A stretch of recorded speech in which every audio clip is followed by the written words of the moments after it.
परमहंस संहिता, परमहंस को हो, कसलाई परमहंस भनिन्छ?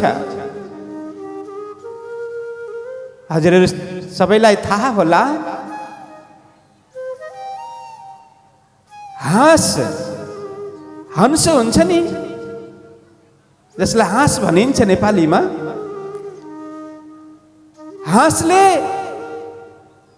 दूध र पानीलाई मिलाएर राखिदियो भने दूध अलग गरिदिन्छ, पानी अलग गरिदिन्छ अरे। देखेको छैन, प्र्याक्टिकल हेरेको छैन, तर सुनेको कुरा हो।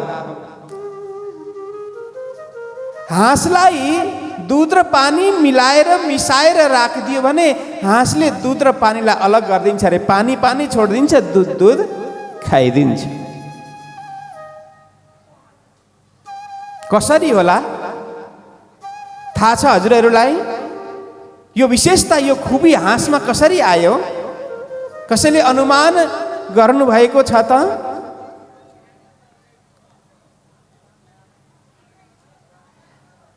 सरल छ, सहज छ। हाँसले किन दूधलाई खान्छ र पानी छोडिदिन्छ भन्दा, हाँसले चुच्चो डुबाउने बित्तिकै दूध फाट्छ।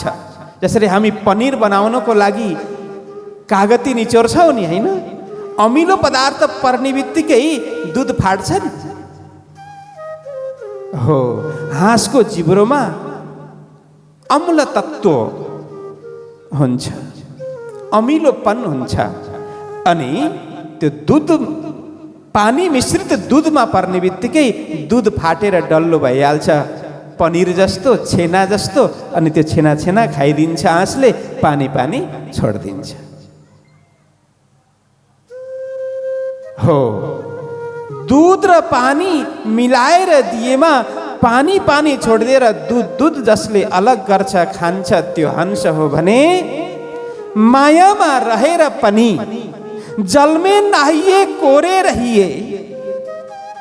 मायामा, परिवारमा, व्यवहारमा, मकान दुकान, व्यापार बिजनेस जे गरे पनि हृदयमा पिया पिया पिया पिया, धनी धनी, राज राज। यो भाव जसकोबाट, यो झङ्कृत जसको हृदयको तार यसरी झङ्कृत जसको भइरहन्छ भने, जसको हृदयको झरनाबाट यो राधा कृष्ण राज श्यामा पिया प्रीतम चलिरहन्छ भने त्यो नै परमहंस हो। यस्तो परमहंसको लागि यो पत्र हो, चिठी हो, प्रेम पत्र राज्यले लेख्नु भएको, हामीलाई सन्देश दिनको लागि। अब आऊ, धेरै भयो, तिमी हरायौ, भुलियौ, गएर संसारमा।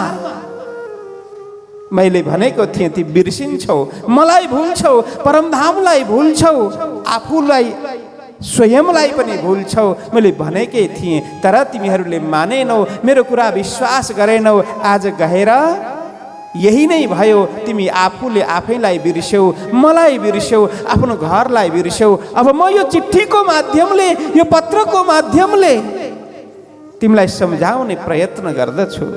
हो, यसको लागि यो चिठी हो, पत्र हो, परमहंस संहिता।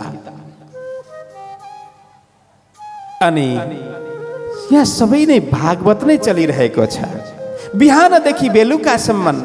प्रातःकाल ब्रह्म मुहुर्तदेखिको सायनकाल सबै नै अष्टप्रहर 64 घडिया भागवत नै चलिरहेको छ। यहाँ भागवत सिवाय अन्य केही देखेकै छुइनँ मैले त। त्यो हुनाले भागवत धेरै सुन्नुपर्छ भन्ने आवश्यकता छैन। भनिन्छ श्लोकार्धम श्लोकपादम वा, ध्यानसँग निमग्न भएर सश्रद्धा, सभक्ति, प्रेमसँग, निष्ठासँग, एकाग्र भावले हामीले एक श्लोक होइन, एक पाद होइन, एक शब्द पनि आवश्यकता छैन, एक अक्षर पनि सुनेर गुन्न सक्यौं भने जीवनको कल्याण हुन्छ। 18,000 श्लोक सुनिरहने आवश्यकता छैन। 18,758 चौपाई श्रवण गर्ने या त्यसलाई याद गर्ने आवश्यकता छैन। बस यसको सार स्वरूप घर श्रीधाम अनि श्री कृष्ण ए फल सार तृणो तारतम, बस त्यसलाई हृदयमा राख्न सक्यो भने यो नवनीत हो। 18,758 चौपाईको नवनीत हो घर श्रीधाम अनि श्री कृष्ण ए फल सार तृणो तारतम। यति नै हो जान्नु पर्ने। हामी परमधामबाट आएका हौँ, हामी राज्यका अङ्गना हौँ, हामी खेल हेर्न आएका हौँ। अब जागृत भएर पुनः आफ्नो घर परमधाममा हामीलाई लौटिनु छ, फर्किनु छ, घरमा जानु छ, धामधनीलाई याद गर्नु छ, धामधनीको चरणमा पुनः अखण्ड विलास गर्नु छ। यो भाव हाम्रो हृदयमा आयो भने हवे पहिला मोहजल्नी कहूँ बात, त्यहाँदेखि लिएर मम्मदे करी उम्मत रोशन अन्तिमसम्म हामीले जान्यौँ, बुझ्यौँ, गुन्यौँ, हामीले हृदयङ्गम गऱ्यौँ भन्ने जान्दा हुन्छ, बुझ्दा हुन्छ। तर यो सार हामीले बुझेनौँ भने जति रटे पनि, जति घोके पनि केही पनि फाइदा हुने छैन। एक शब्दले, एक अक्षरले, एक पाद, एक चौपाई, एक श्लोक, 4 चरण, प्रत्येकले जस्तो श्री कृष्णजीले रास मण्डलमा जाँदा वंशी नाद गर्नुभएको थियो, वंशी वादन गर्नुभएको थियो। सबै सखीहरूले सबै थोक छोडेर पति, पुत्र, परिवार, धन, सम्पत्ति यावत वस्तुलाई तत्क्षण परित्याग गरेर जसरी पुग्नुभयो, उहाँ जसरी सदैव वंशीनाद हुन्थ्यो, यहाँ पनि चौपाईको माध्यमले, श्लोकको माध्यमले, भजनको माध्यमले, प्रवचनको माध्यमले, विभिन्न नाटिकाको माध्यमले हामी बुझौँ यहाँ वंशीनाद नै भइरहेका छन्। हामीलाई जागृत गराउनको लागि यी सारा प्रसङ्गहरू हुन्। यदि हामी जागेनौँ भने जतिसुकै खुवाए पनि पचाउन सकेनौँ भने कति खायो भन्ने त्यसको महत्त्व होइन, हामी कसरी पचायौँ, कति पचायौँ भन्ने त्यसको महत्त्व हुन्छ। त्यो हुनाले जति सुनौँ निष्ठाले सुनौँ, जति निष्ठासँग सुन्न सक्छौँ त्यति नै हाम्रो हृदय पवित्र हुँदै जान्छ, हृदयको भाव बदलिँदै जान्छ। सुन्दर साथजी, हिजो हामीले 18,000 श्लोक मध्ये प्रथम दिन एक श्लोक श्रवण गरेका थियौँ। सच्चिदानन्द रूपाय विश्वोत्पत्त्यादि हेतवे तापत्रय विनाशाय श्री कृष्णाय वयम नुमः। यसको भाव हामीले सुनेका थियौँ। अनि हिजोको दिनमा भागवतको प्रथम स्कन्दको प्रथम अध्यायका 3 श्लोक, जन्माद्यस्य धर्म प्रोज्झित कैतवोत्र परमो निगम कल्प तरोर गलितम फलम, यी 3 श्लोकको भाव हामीले संक्षिप्तमा श्रवण गरेका थियौँ। मङ्गलाचरण सम्बन्ध हुन त यति मङ्गलाचरण राम्रोसँग सुन्यौँ भने हाम्रो जीवन मङ्गल भइ नै हाल्छ, ज्यादा केही आवश्यकता नै छैन। आज अलिकति प्रसङ्ग हामी अगाडि बढाउँछौँ। अब भागवत कथाको शुभारम्भ नैमिषारण्यमा 88,000 धेरै ठुला ठुला ऋषिजन, महर्षिजन, देवर्षिजन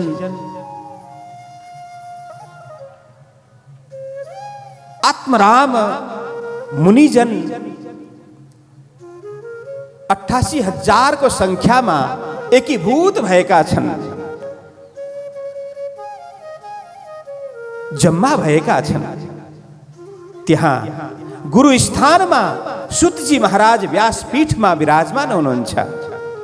प्रातःकाल नित्य क्रिया आदिबाट निवृत्त भएर 88,000 ऋषिगण को अध्यक्षता सौनकजी महाराज गर्दै हुनुहुन्छ। सौनकजी महाराज प्रश्न गर्नुहुन्छ सुतजी महाराजलाई। त्यहाँबाट कथा शुभारम्भ हुन्छ। कुनै पनि ज्ञान प्रश्नबाट प्रकट हुन्छ। जबसम्म प्रश्न उद्भव हुँदैन, हृदयमा प्रश्न प्रकटीभूत हुँदैन, तबसम्म ज्ञानको झरना फुट्दैन। जिज्ञासा, जिजीविसा,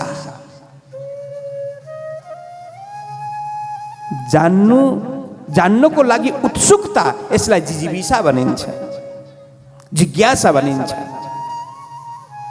जिज्ञासा हृदयमा जबसम्म प्रकट हुँदैन, प्रश्न जबसम्म प्रकट हुँदैन, उत्तरको खोजीमा हामी लाग्दैनौँ। सद्गुरु श्री देवचन्द्रजी महाराजको हृदयमा, दिलो दिमागमा 5 वर्षको उमेरमा प्रश्न प्रकट भए।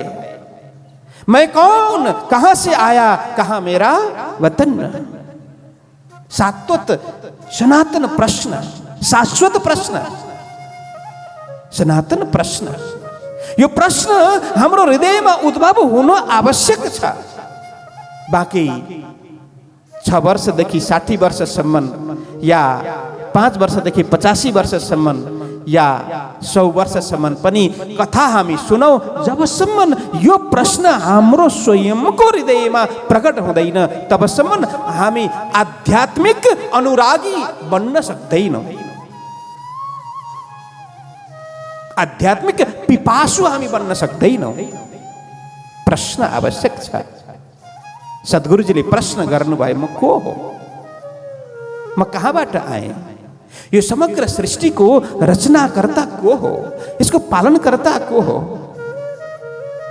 यदि कोही छ भने कहाँ हुनुहुन्छ, कोही छ भने उहाँसँग मेरो कुनै तादात्म्य भाव छ कि छैन, अखण्ड नाता छ कि छैन। यदि मेरो उहाँसँग नाता छ भने म मिल्न सक्छु कि सक्दिनँ, आदि प्रश्नहरू उहाँको हृदयमा प्रकट भए। तत्पश्चात यसको खोजीमा उहाँले गृह परित्याग गर्नुभयो। 40 वर्षको साधना पश्चात उहाँलाई साक्षात परब्रह्म परमात्मा अक्षरातीत धामधनी श्रीकृष्णजीले दर्शन दिनुभयो। अनि जुन प्रश्न उहाँले आफूले आफैलाई गर्नुहुन्थ्यो, त्यही प्रश्न उहाँले गर्नुभयो। देवचन्द्र, तिमी मलाई चिन्छौ, तिमी आफैलाई चिन्छौ। यो संसारको गतिविधि, संसारको प्रकृति, संसारको यो नश्वरता, यो अस्थिरता, यसलाई तिमी जान्दछौ। सद्गुरुजी भन्नुहुन्छ, अरू म केही पनि जान्दिन, तर मेरो आत्माले एउटा आवाज दिइरहेको छ, अन्तरबाट आवाज निश्रित भइरहेको छ, प्रकटीभूत भइरहेको छ। त्यो आवाज हो, हजुर मेरो स्वामी हो, हजुर मेरो मालिक हो। यति म जान्दछु, अरू कुनै पनि ज्ञान मलाई छैन। धामधनीले भन्नुभयो, जुन कुरा जान्नु पर्ने थियो त्यति नै तिमीले जान्यौ। जुन निचोड थियो, सार थियो, नवनीत थियो, रहस्य थियो, गहराई थियो, उचाइ थियो, तिमीले सबै जान्यौ, सबै पायौ। अब यसको विशद व्याख्या म गर्दिन्छु, सबै व्याख्या गर्नुहुन्छ। हो प्रश्न, प्रश्न, प्रश्न हृदयमा प्रकट होस्। म किन आएँ, मेरो जन्म किन भयो। अन्य तुच्छ कीट पतंग समान जन्मियो, हुर्क्यो, बढ्यो, वंश विस्तार गर्यो।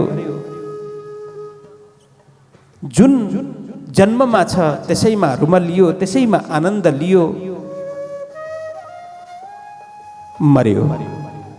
कि यति नै मेरो पनि आउनुको अर्थ हो।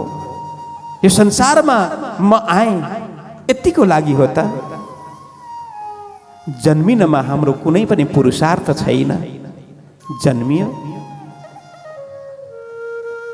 हामी हुर्क्यौं, बढ्यौं, परिचय बढायौं, आजीविकाको लागि अनेक प्रकारका झन्झटहरू गर्यौं। युवा भयो, वृद्ध भयो, अशक्त भयो, जीर्ण भयो।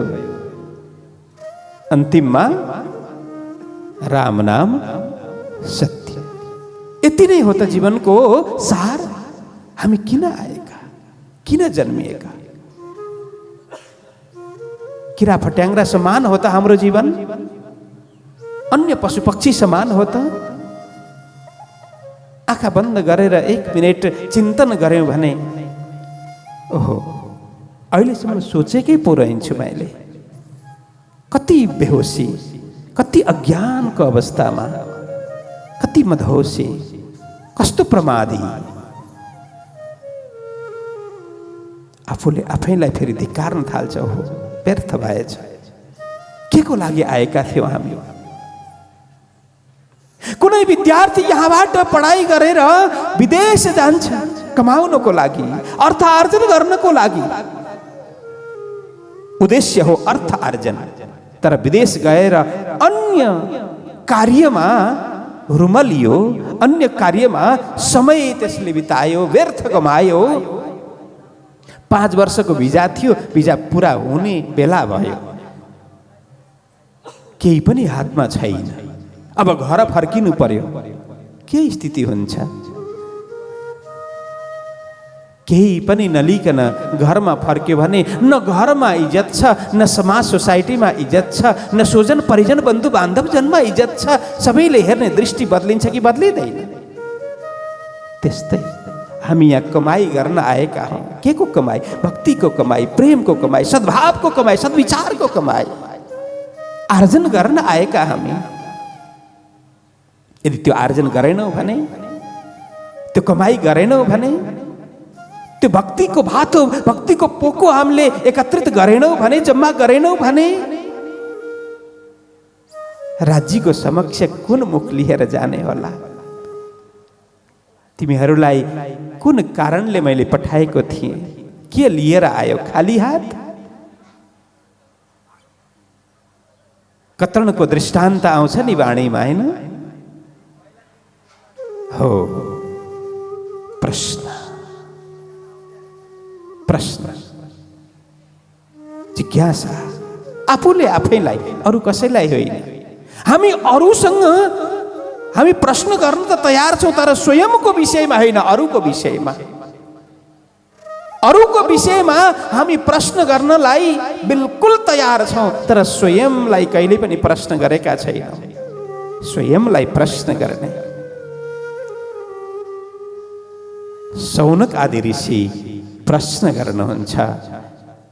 सुतजी महाराज व्यासपीठमा विराजमान हुनुहुन्छ। उहाँहरू प्रश्न गर्दै भन्नुहुन्छ, हे गुरुदेव, कलियुग भयंकर छ। कलियुगको स्वभाव, स्वरूप भयावह छ। यसमा व्यक्तिहरूको बुद्धि मन्द हुन्छ।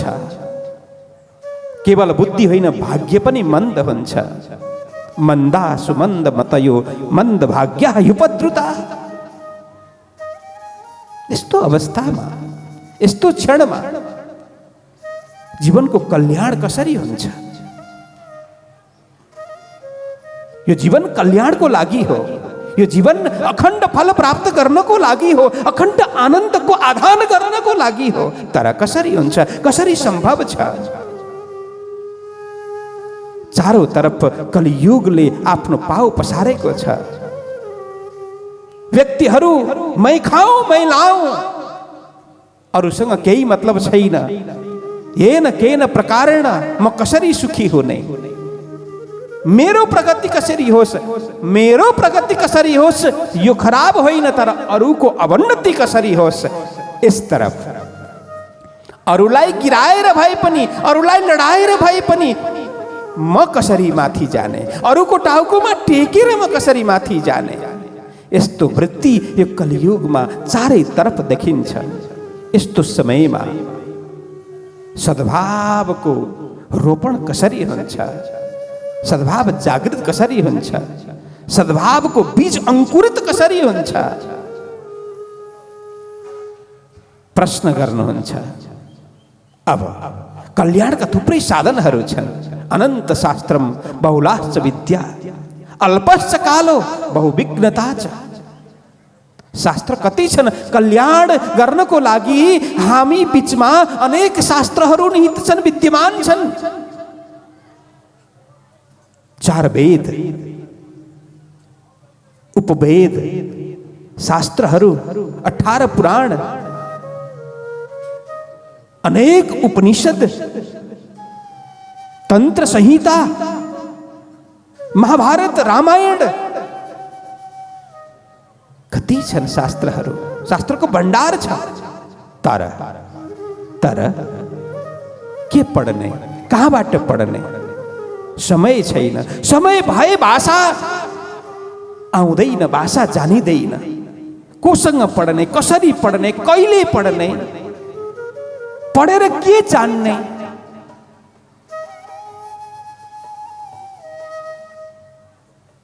अल्पश्च कालो बहुविघ्नता छ। समय अल्प छ। विभिन्न प्रकारका झन्झटहरू बिहानदेखि बेलुकासम्म विचार गरौँ त। 10 मिनेटको समय हामीसँग छैन आफूले आफैलाई दिनको लागि। आफ्नो लागि 10 मिनेटको समय हामी निकाल्न सक्दैनौँ। सारा झन्झट अरूलाई रिझाउनको लागि, अरूलाई मनाउनको लागि। आफूलाई खोइ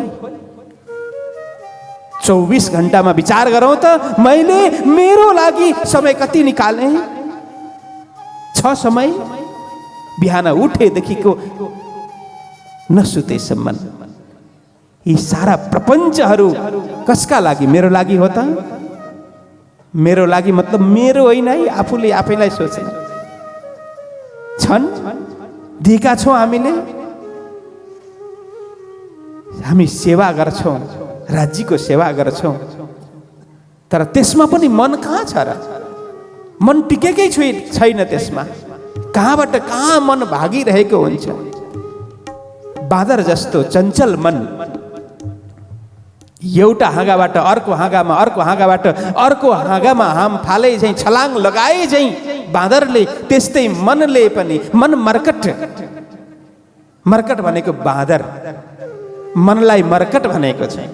टिक्दैन, एक स्थानमा स्थिर हुँदैन। बाँकी 10 मिनेट पनि आफूले आफैलाई दिन सक्यो भने हाम्रो जीवनको कल्याण हुन्छ। अधिक कुनै आवश्यकता छैन। जति प्रयत्न, जति पुरुषार्थ, जति मेहनत, जति भागा दौडी हामी यो संसारको पदार्थलाई पाउनको लागि गर्दैछौँ, त्यति नै म भन्दिनँ। त्यतिको आवश्यकता छैन।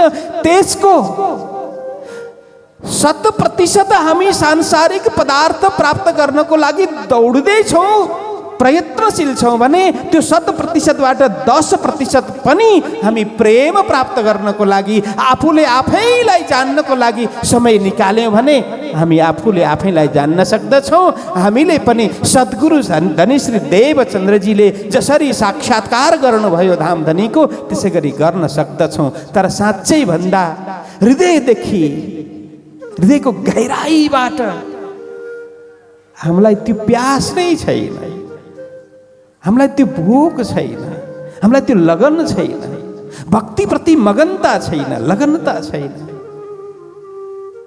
हामी गर्छौँ, गरे तापनि दिखावा अधिकतर गर्छौँ। त्यो हुनाले जति लाभ हुनुपर्ने त्यो हुन सक्दैन। अल्पश्च कालो, हमेशा समय छैन, समय नै छैन।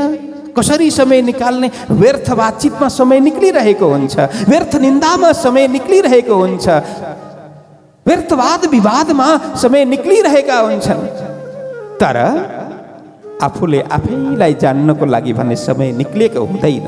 यस्तो बेलामा के गर्ने होला?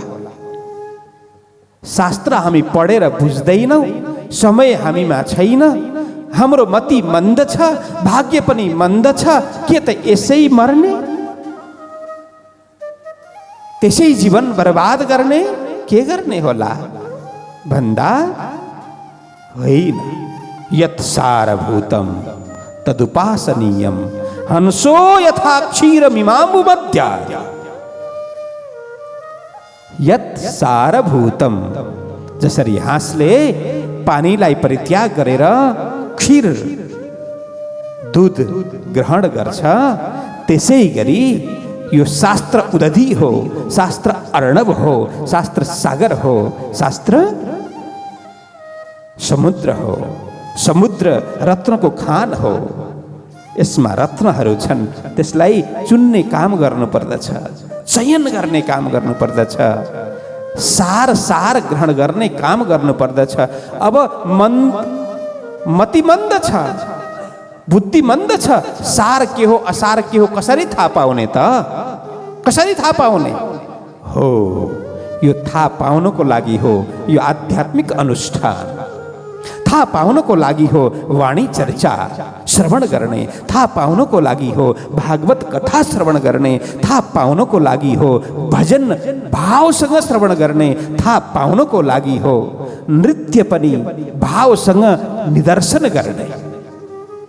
या मात्र दिखावाको लागि नृत्य भयो भने त्यसबाट कुनै पनि अर्थ सिद्ध हुँदैन, कुनै लाभ हुने छैन। तर जो नाच्दैछ उसले सोचोस् म कृष्णको अङ्गना हो, कृष्णको सखी हुँ, म कृष्णलाई रिझाउनको लागि म नाच्दैछु। यो भाव आयो भने यो कार्यक्रममा नाच्नु उचित हुन्छ, अर्थ हुन्छ। बाँकी अरूलाई रिझाउनको लागि अर्थ छैन। जसले भजन गाउँछ म भगवानलाई रिझाउनको लागि, मेरो प्रियतमलाई रिझाउनको लागि एक एक शब्द रूपी पुष्प उहाँको पावन पद्ममा म समर्पण गर्दैछु भन्ने भावले जब भजन गाउँछ भने एउटै भजनले कल्याण गरिदिइहाल्छ।